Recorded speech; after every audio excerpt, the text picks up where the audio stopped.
Welcome to the deep dive. So today we're really diving into how megacities actually, work. We've got this book in Chinese you provided, ziazialibrary.pdf, which basically translates to New York, how a supercity operates, and some excerpts too. So ready to tackle the behemoth that is New York City. It's not just about NYC, though, is it? I mean, the book uses New York as like this incredible case study, this concrete jungle, right, with this whole web of systems most of us never think about, and yet it all just somehow works. Right. It boggles the mind. Billions of people in megacities globally, and this book zooms in on how they operate, how these urban giants function. And it uses New York City as, like you said, the ultimate example. We're talking transportation, freight, energy, water, waste. It's like the invisible framework behind modern life. Yeah, and that's what I find so fascinating. Like, we take a bus or we turn on the faucet without a second thought, right? So this book, it's like it peels back the city layer by layer like an onion. You suddenly see how interconnected everything is. Okay, so let's start with transportation then, yeah. The lifeblood of NYC, wouldn't you say? The book jumps right into the daily commute. And get this, over 7 million people. That's like the entire population of Denmark on the move every single day. It's mind-blowing. And it's not just about what's happening now, right? The book takes us back. Imagine New York City before electric streetlights. Can you picture the chaos, the logistical nightmare, the darkness? From gaslight to today's traffic control systems, it mirrors the city's growth. And here's something I found wild. Road construction in New York City is apparently a 200-year job, a never-ending cycle of repair, rebuilding, just to keep up with the wear and tear of millions of vehicles. Talk about a Herculean effort. It really shows the strain on these systems, this constant need for maintenance, this constant renewal. It speaks to how dynamic the city is, how it never sits still. Speaking of constant movement, how do goods even get into a city like New York? That's where freight comes in. And it's this whole system that's like out of sight, out of mind until something goes wrong. Oh, absolutely. Like those supply chain issues we saw during the pandemic, right? Yeah. Suddenly everyone's talking about freight trains, cargo ships. It showed how much we rely on this intricate dance of logistics. Definitely. And the book talks about how freight trains have become essential, replacing like waterborne transport in a lot of cases. And with good reason. Uh, Did you know one freight train can carry the same load as 130 semi-trucks? wow. Think about the reduction in traffic, the Yeah. reduction in pollution. It shows how a megacity adapts, how it becomes more efficient, even if most people aren't aware of those systems. Right. Speaking of essential systems, Okay. energy, New York City never sleeps, right? Yeah. So powering this metropolis, it's got to be a massive undertaking. Oh, absolutely. You're not just talking about skyscrapers and streetlights, but millions of apartments, businesses, the subway. It's a 247 energy drain. Right. What I find interesting is how the book gets into the evolution of, electricity generation. We think of NYC as so progressive, but coal still plays a big role. Which brings us to a very stark reminder of how fragile the system is. The 2003 blackout. Oh, wow. Yeah. Millions of people in darkness, businesses shut down. It's a reminder that even the most, advanced systems, they can fail. And it makes you wonder, what lessons were learned? How did that blackout influence the city's approach to energy, to resilience? Because whether it's a natural disaster, equipment failure, even a cyber attack, these systems are vulnerable. Very true. Okay, so from the energy powering the city, let's move to something we literally cannot live without, water. And this book, it takes us on a journey from the reservoirs upstate all the way to the tap in your apartment. It's easy to take for granted, but the scale? Mind-blowing. Tell me about it. Over 1 billion gallons of water consumed daily in New York City. 1 billion. It's almost impossible to fathom, isn't it? This network of reservoirs, aqueducts, some of them over a century old. Talk about long-term planning. You have to wonder, with climate change, a growing population, how are they going to keep up? How do you quench the thirst of a megacity like that? It's a huge question. And it shows how important it is to not just maintain these systems, but to adapt them, innovate, to meet future demands. And of course, what comes in must go out, right? Yeah. Which brings us to something not everyone loves to talk about: waste. Ah, yes. Not the most glamorous side of urban life, but essential nonetheless. And the book really gets into it. The systems that deal with New York City's garbage, the wastewater. It's a massive operation to keep the city, well, from drowning in its own byproducts. Think about it. Every scrap of food, every plastic bottle, every time you flush the toilet, it all goes somewhere. Yeah. And in a city that generates over 12,000 tons of garbage daily. 12,000 tons. That's like 24 jumbo jets worth of garbage every single day. It's mind-boggling when you try to picture the logistics of it all. Right. It's like we don't want to think about it, do we? Out of sight, out of mind. But this book, it really digs into like the how and the where of it all. It's really fascinating. Did you know, for example, a lot of NYC's waste actually gets shipped out, like to landfills in other states? Yeah, it's true. And it highlights a growing problem for these huge cities, these megacities globally, right? Finding new landfill space is getting harder, way more expensive, relying on exporting our waste like that.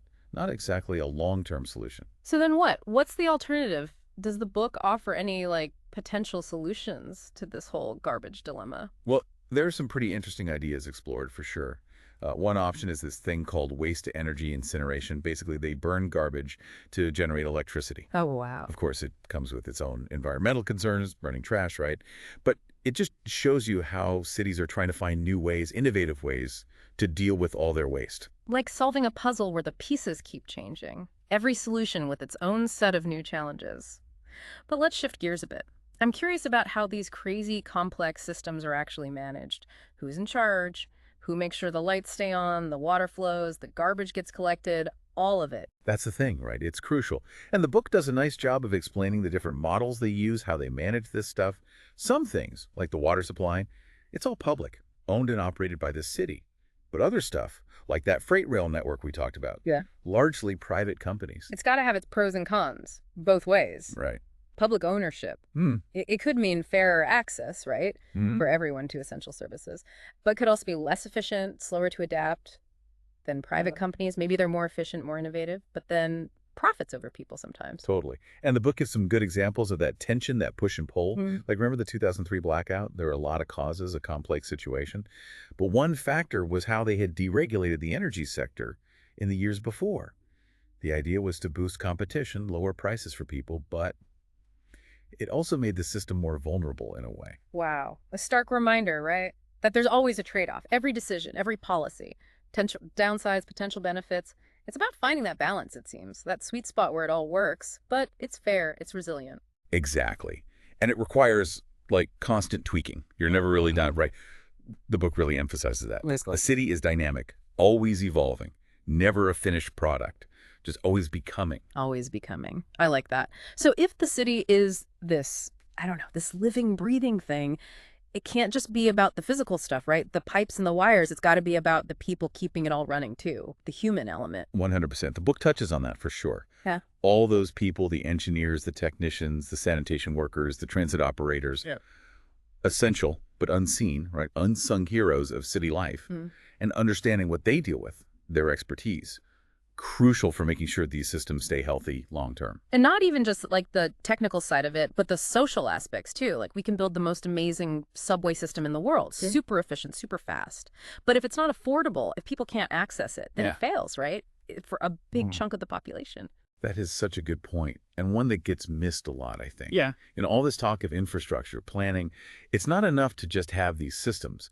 They need to work for everyone, no matter your income, where you come from, what neighborhood you live in. Right. And that's where it gets really complex, right? Because now we're not just talking about engineering problems. We're talking about these deep, ingrained, social and economic disparities, like baked into the city itself.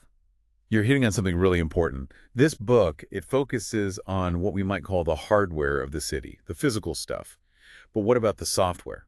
The social systems, the economics, the politics, all that shapes how these systems are designed, who gets access. We need both to really get it, Yeah. to really understand, make a city life. That's a great analogy. The hardware and software of a city. It's like Yeah. you can have the most high-tech phone in the world, right? But if the operating system is terrible, full of glitches, the user experience is going to suck. Exactly. And just like our phones need updates to keep working, to fix security holes, Yeah. we need to be constantly checking, adapting our social systems or political systems to make sure everyone benefits from, all this progress we're making. So we've got the physical systems, the human element, and this whole social, political layer on top. It's like every part of the city connected, each piece influencing the others. That's it. That's what makes studying these megacities so fascinating and so challenging. They're like these giant interconnected puzzles where each piece has its own rules, its own relationships with everything else. But if we want to solve those puzzles, to build cities that are sustainable, fair, and resilient, we got to see how all the pieces fit together. It's a tall order, but exciting too. Hmm. Speaking of challenges, and solutions.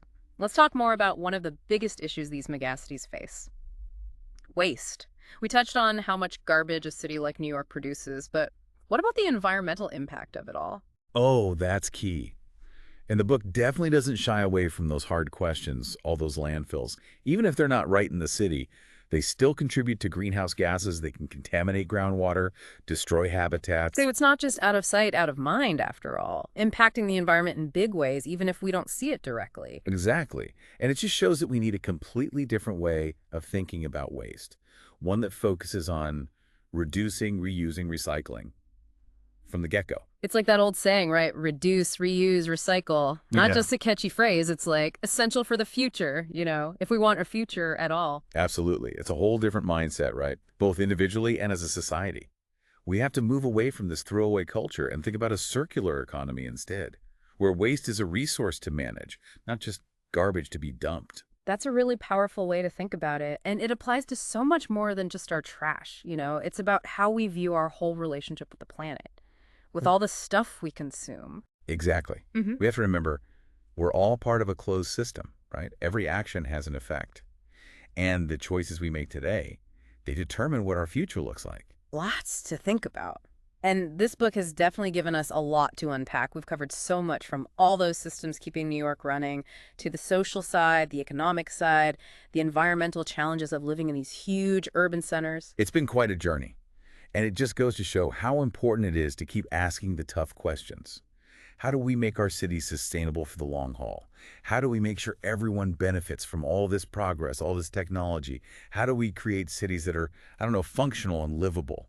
Those are the million-dollar questions, aren't they? But Yeah. important ones, as the world just gets more and more urbanized. And it starts, like you said, with understanding, right? Understanding the systems, the challenges, but also the places where we can innovate, where we can change things. And it makes you think about that 2003 blackout again, doesn't it? When we talk about these systems and how they can fail, it really showed what happens when those intricate networks go down. Totally. And, the book even mentions that, how the 2003 blackout forced New York City to really look at those vulnerabilities, those weak points. They had to rethink how they approached energy, how to make it more resilient. Yeah, because it wasn't just about turning the lights back on, right? It Yeah. was about making sure it wouldn't happen again and that essential stuff could keep running, even with a major disruption. Exactly. And it makes you wonder, like, what did they learn from that whole thing? What changed? Did they come up with new ways of doing things? Right, like did they make any big innovations because of it?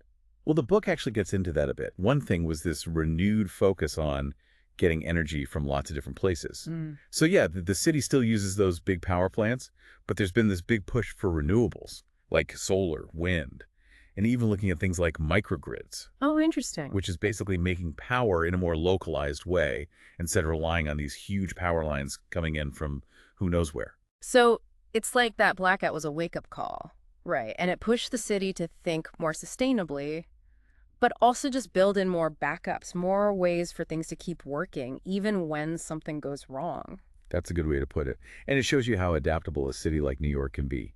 They can change and innovate, but, those changes take time and money. Oh, for sure. And sometimes you need to get the public on board too. That's true. People have to be open to the changes, right? Yeah, because at the end of the day, these systems, they're here to serve us, the people who live and work in the city. Without public support, without people being engaged, it's really hard to make those big changes for sustainability, for resilience, for Oh fairness. my God, for all of it. And that's something this book really drives home. It's not just some technical manual just explaining how things work. It's like it wants us to be more informed, Mm. to be better citizens, to understand the systems we rely on, ask the tough questions, and demand better. Yeah. It's like a call to action, but hidden inside this deep dive into urban infrastructure. Who knew we'd get so fired up about garbage collection and water treatment plants? It just goes to show knowledge is power. When you understand how these systems work, what can go wrong, what the options are, that's when you can start to imagine something better for your city, for everyone. And it all starts with being curious, right? That's what led you to this book in the first place. You wanted to know how a megacity like New York actually functions. And in doing that, you've opened up this whole other world full of, well, complexities, yeah, but also possibilities. It's like we've peeled back the city layer by layer to see the machinery underneath, all the gears turning. But even more than that, we've gotten a glimpse of the human side of it all, the social dynamics, the environmental impact. It's all connected. It really reminds you that a city isn't just concrete and steel. It's alive, in a way, like a whole ecosystem. And just like in nature, its health depends on how everything interacts, how it all works together. And as we wrap up here, it makes you think, you know, we've looked at the anatomy of megacity. But what about its future? How will New York City, how will all these huge cities around the world adapt to climate change, growing populations, all this new technology? Big questions, questions that go way beyond any one book or any one conversation, really. They're definitely worth thinking about. Like, what new ideas are going to shape the cities of tomorrow? How do we make sure those cities are livable, but also sustainable, equitable? Those are the questions for you, our listener. Because the future isn't set in stone. It's being created right now by the choices we make, the actions we take, even the conversations we have. So keep asking those questions, keep learning, keep exploring, because the more we understand about these complex systems that shape our world, the better shot we have at creating a better one for everyone.